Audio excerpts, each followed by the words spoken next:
Have you ever wanted to read a war manga that's completely unfiltered, brutal, and raw, topped off with fantastic artwork, execution, and just awesome robot designs? If so, Front Mission Dog Life and Dog Style might be for you. Starting in 2007, the series was written by Yasuo Utagaki, the author that would later go on to write Gundam Thunderbolt. It's a part of the Front Mission series, Square Enix's mecha strategy RPG series, but thankfully, its actual narrative is completely standalone, so you can go in blind and enjoy it anyway. In terms of structure, it's an anthology comic, telling 7 different stories about different characters, all involved in the same conflict. We first open with Style 1, the Invisible Man of the Battlefield. And it's a real cold open. Pictures on a computer screen show decapitated heads, a crushed woman, animals feasting on severed limbs, and a couple of soldiers taking a break from their slaughter to relieve themselves on the citizens. Inuzuka Kenichi, the most important character in this story, introduces himself to a pilot of an OCU Wanzer. And that's how I'm going to say it. It's like a German word. You could say Wanzer as well. He asks the pilot to help him with his journalistic coverage of the war that he's covering with the help of his flip phone. The Wanzer pilot grabs a corpse out of the nearby machine to give him a better shot. We then change perspectives. Various Japanese citizens respond to a news report about their feelings on the ongoing Hoffman Island conflict. One man remarks that it's helping the economy. Others are mad that the government is using their taxes for it. Then 2 men in suits approach the reporter. They meet with him in private and show him a picture of the photographer from earlier, explaining that they know that our main character, Matsuda Akira, worked with him 3 months ago. They say that they want to track him down because he's uploading brutal war footage to the internet and creating unrest. Matsuda looks on at the picture wearingly. And then we get a flashback to before the war. Matsuda is heading to Hoffman Island as a correspondent for his news station. When he lands at the airport, he sees passengers being corralled into 2 different gates. One side for the Oceanic Cooperative Union, an alliance of Australia and Eastern Asian countries, and the other side for the USN, the alliance between the United States, Canada, and Central and South America. Since Matsuda is from Japan, he heads to the OCU side and gets a citizen identification code implanted on his cells. He's then greeted by Inuzuka, who happily welcomes him to Hoffman Island. He says that Huffman and its opportunities will be the liberation from their enslaved lives. Next, in the parking lot, they meet their boss, Kurihara, and the two start to fill us in on the political situation of the island. They explain that Huffman is a new island that appeared after an underwater volcano exploded. The island's occupation is mostly made up of immigrants and opportunists looking to found a new nation, including the USA government, which started to claim the eastern half of the island for its natural resources, while the OCU claimed the western side. It's basically like North and South Korea. The nation is cleanly divided with different governments on each side, and the OCU is currently occupying the capital of the island, Freedom City. Tensions between the two nations are high, with both sides wanting a full claim to the island.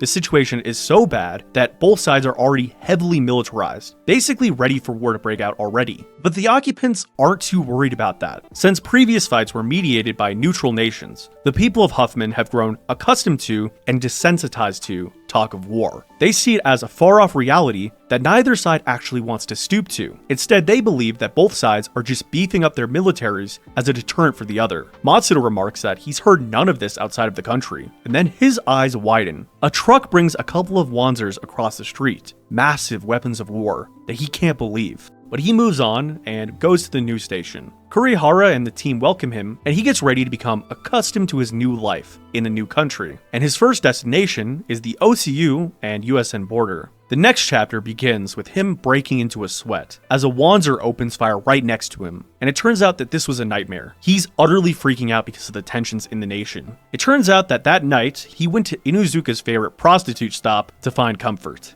He's woken up by Kurihara at his door. She tells him, and us, that overnight there was an explosion destroying a USN factory, killing over 30 people. The OCU claims that this was something that they had no involvement in, but the USN isn't buying it. They fully blame the OCU, calling it a deliberate attempt at sabotage. The next day, Inuzuka and Matsuda head to the street to interview different people on their thoughts on this development. And while they're on the train, they spot a bunch of reserve soldiers being deployed. Inuzuka explains that Huffman Island has a conscription program pretty similar to Korea, but even then, it's not normal to see this many being withdrawn at once, and he wonders if it's time for war to begin. Just then, Kurihara calls from the Parliament building. She tells Matsuda that war has been declared by the USN, but he can't hear her over all the noise. Inuzuka taps Matsuda on the shoulder. Look, he points his camera up. A missile flies through the sky and collides with the building in front of them. Everyone starts panicking, and Kurihara asks why he got off the phone. As he gets ready to talk to her again, a second missile streaks the skies and strikes the parliament building with Kurihara inside. Matsuda begins panicking now, but Inuzuka calmly addresses him, saying that they should just head to the air raid bunker. Rubble from the skyscraper falls down on the street, and just as Matsuda gets into cover, people behind him are killed in a single moment. Everyone starts to lose their minds, except for Inuzuka, who just watches the footage he captured with thrilled eyes.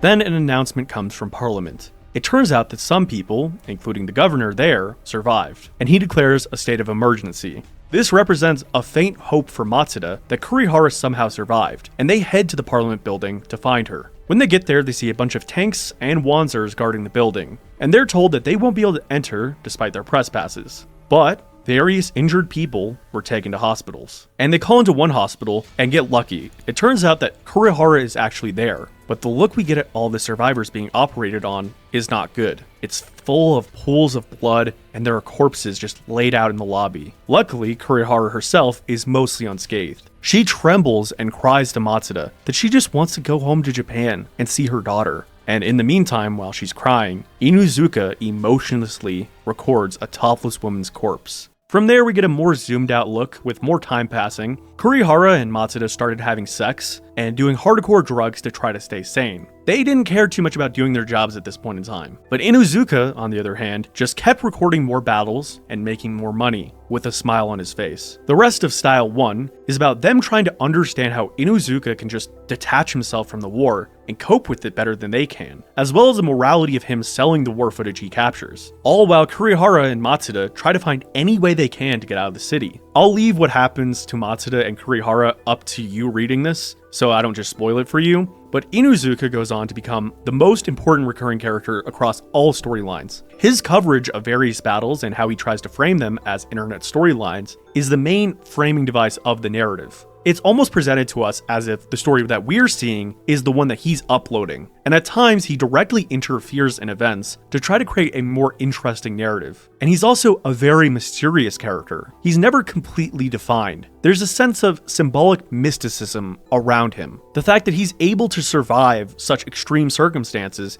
is very odd. He shows up in places that he shouldn't, and he knows stuff that he shouldn't. Is he real? A spirit? A demon? An author insert? Or just a man with particular talents? In the end, to me, my interpretation is that his character is an analogy for stuff like live leaks and YouTube videos uploaded specifically during the Iraq War, because this was pretty relevant at the time this was written. He represents how people not involved in wars selfishly depersonalize and sensationalize death for their own entertainment. It's really interesting to think about because, ironically, as the audience looking in on this story, we are partaking in his content. We can't just pretend that we don't enjoy it. We can't pretend that we're not interested in what he's putting out.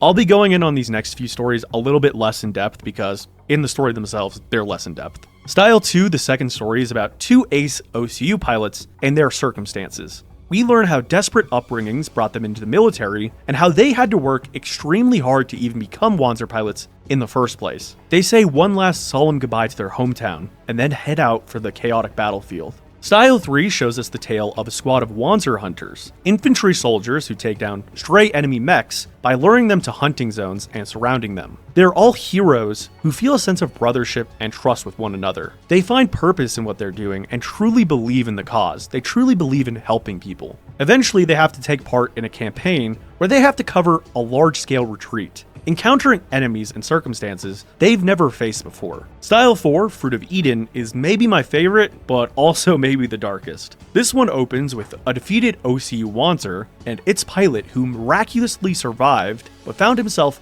left behind by his squad. This guy is Captain Ren Akagi, a veteran who's been a pilot for 20 years, and he's a really badass dude. He has prosthetic eyes that attaches to various drones and machines, allowing him to control them or use them for info gathering. You can basically think of it as he has like wall hacks in Call of Duty. And this is something that becomes important in other arcs as well. Prosthetic enhancements and connecting to computers are the real superpowers in this storyline. Akagi finds himself evading merciless sweeper squads that are wiping out survivors, including civilians and children in the city, and in the meantime he stumbles upon a group of USN soldiers parked outside a building. The leader of the detachment tells the two men on standby to go in and have fun with a girl. So yeah, this group is assaulting this young woman. Akagi is a good dude though, so he uses his wall hacks to target and quickly take out all the guys, despite being massively outnumbered. From there, he takes responsibility for the young girl and tries to protect her while trying to escape on his own. This arc ends up having some of the best action in the book, and the drones and wall hacks mixed with Akagi's experience lead to some really interesting strategies that he uses to outsmart his enemies. It's an emotional and vulnerable tale. Style 5 Heroes Cross is about two helicopter pilots. Johnny Rawl, a man who inherited a fortune of billions of dollars, who recently just got married to the general's daughter, and Johnny's best friend, Alex Fong, an outwardly gentle man raised up as a poor orphan, who offers the couple cross necklaces and converts them to Christianity. This arc asks if they'll be able to stay friends in the dark circumstances of war, and it asks how will they interpret tragedy through the lens of faith. It gets into fatalistic and Shakespearean territory, and it's pretty good, although I would say it's maybe my least favorite arc. And then we get Style 6, Unlucky Days. It's really simple but effective. It opens with Inuzuka, our main character of this arc, watching a fight between two experimental Wanzers, when his camera gets destroyed in the crossfire. While he awaits for his friend overseas to send him more equipment, he finds himself stranded without purpose. Eventually, he has a stay in a refugee camp, and this arc is about how a seemingly scummy person like him deals with empathetic and unfortunate people. It really gets into interesting territory because it shows a lot of different people and all of their hopes and dreams for life outside of war, how they long for their families and comfort, shining in the world where piles of corpses are being lined up every day. And then we get to the last storyline, Style 7, Return of the Sheep Herder, which lasts a vast majority of the storyline. This narrative opens with depressed Japanese taxi driver Kai Tsuneki, a completely unmotivated guy who we first see getting woken up by police for sleeping in his car. In his line of work, he sees people come and go, mostly lowlifes and hedonists, just going on with their lives as if nothing terrible is happening elsewhere in the world. Kai sleeps in a small capsule hotel and lives off of almost nothing. That night, he picks up two thugs that try to rob him. They mock him for only having $200, but he's not going to take that, and he then brutalizes the two. He throws the shaggy-haired thug's knife into his back as he tries to escape, and then kicks him over so it impales him on his way down. The police let him off with a warning, with two public safety officials saying that they don't want him to be publicly talked about, so they'll cover this up for now. They explain that he used to be a skilled Wanzer pilot and even received the Medal of Honor, but he was forced to retire after his brother Shin killed 200 civilians in Africa while under his watch. Unfortunately, Shin escaped, so most of the blow of this incident was placed onto Kai. After this, Kai later picks up a different man in his taxi, a man who recognizes him. He remarks that Kai has gotten skinnier. This man is Major Kogure, one of the other people who was there during the massacre. He explains to Kai that he started a private military company since being forced to retire from Japan's defense force. He elaborates that he hates being part of a stagnant and morally degrading society. He believes that conflict holds people to a standard, unlike the women and children of the world who become, in his words, fat and complacent, or men driven only by sexual desire. He then shows Kai a video of Shin in handcuffs. He explains that Shin is being held as a prisoner of war by the USN on Huffman Island, and offers to hire Kai for his PMC for an upcoming operation to rescue Shin. He then tells Kai that he needs to decide fast because Shin will be executed in 10 days. With a weary heart, Kai agrees. He believes that his brother is innocent,